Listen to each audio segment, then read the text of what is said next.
A tri-state man is tops. He recently had the #1 audiobook on Audible. And Joe Hempel joins us now live via Skype. Full disclosure here now, I have known Joe for years. We were colleagues here at Local 12. Joe, you were an engineer. I never knew that you did voiceovers for books. Tell us about this. Tell us how this came about. Okay, so it's kind of an interesting story about how this came about. I was a book reviewer for a few years, just reading and reviewing, and I had reviewed an audiobook fairly poorly, and the narrator had contacted me and kind of yelled at me and said, if you think I could do so much better, why don't you do it? And so I said, okay, I'll give it a shot. And the rest is just kind of, history. I found out I loved it. I had a knack for it. I had a passion for it, and just took it and ran with it. So how many have you done now? Between my name and I do have a couple pseudonyms out there, I've done over 200 books. That is incredible. Now, one reason we wanted to talk to you is that you actually had a #1 audiobook on Audible there. Tell us about that.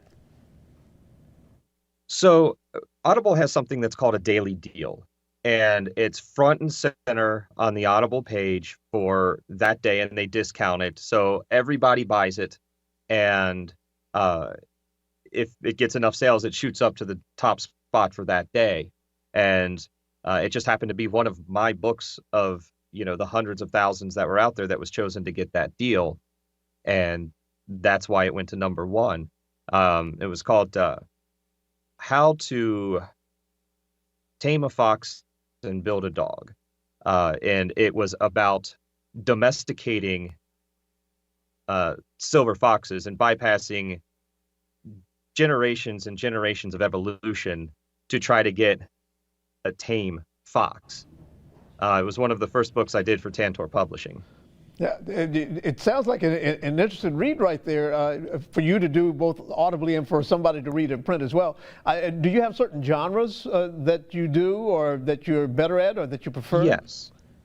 The genres I'm most known for are horror fiction, romance, and nonfiction. My biggest claim is I am being known as the voice of horror. I have just the ability to draw people in and build suspense and take them along for the ride in the horror genre. And one of my titles, Asylum by Ambrose Ibsen, actually won an award this year for Best Horror at the Audiobook Reviewer Listener's Choice Awards and at the Here Now Festival in Kansas City. Well, it seems like you really found your niche with this being able to be a reader for audiobooks. What's next for you? I have a pretty great book coming up that I'm doing that is a complete compendium of the X-Files television show. And then in November with one of my business partners, Melissa Moran, we will actually be teaching an Audiobooks 101 class at the World Voiceover Convention in Las Vegas. All right. It sounds like exciting things ahead for you, Joe. It's nice catching up again. Take care, and thanks for joining us today. Thanks, John.